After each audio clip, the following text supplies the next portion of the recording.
स्वातंत्र्यपूर्व काळात भारतीय उद्योजक मोठ्या संख्येने पुढे येऊ शकले नाहीत कारण हा प्रश्न TET 2021 साली परीक्षेला आलेला होता.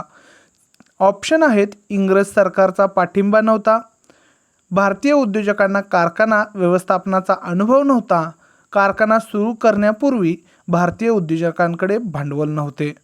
आणि खाली पुन्हा ऑप्शन देण्यात आले आहेत. फक्त विधाने अ व ब योग्य.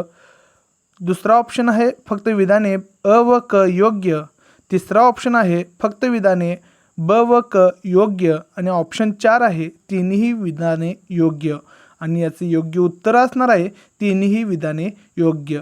चला तर पाहूया स्वातंत्र्यपूर्व काळात भारतीय उद्योगांच्या संथ वाढीमागे ही तिन्ही कारणे अत्यंत महत्त्वाची होती.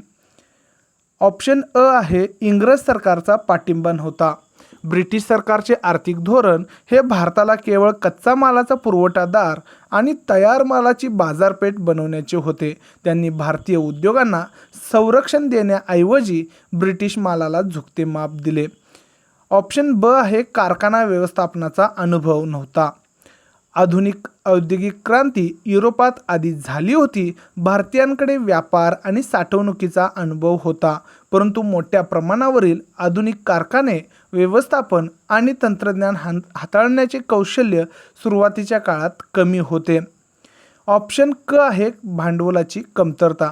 बँकिंग व्यवस्था इंग्रजांच्या हातात होती आणि भारतीय उद्योजकांना मोठ्या प्रकल्पासाठी कर्ज मिळवणे कठीण होते.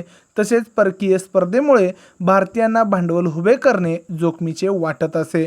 या कारणांमुळे स्वातंत्र्यपूर्व काळात जमशेदजी टाटा यासारखेच काही अपवादात्मक उद्योजकांचा विचार करता मोठ्या संख्येने भारतीय उद्योजक या क्षेत्रात उतरू शकले नाहीत. असेच अपडेट मिळवण्यासाठी सबस्क्राईब किंवा फॉलो करायला विसरू नका.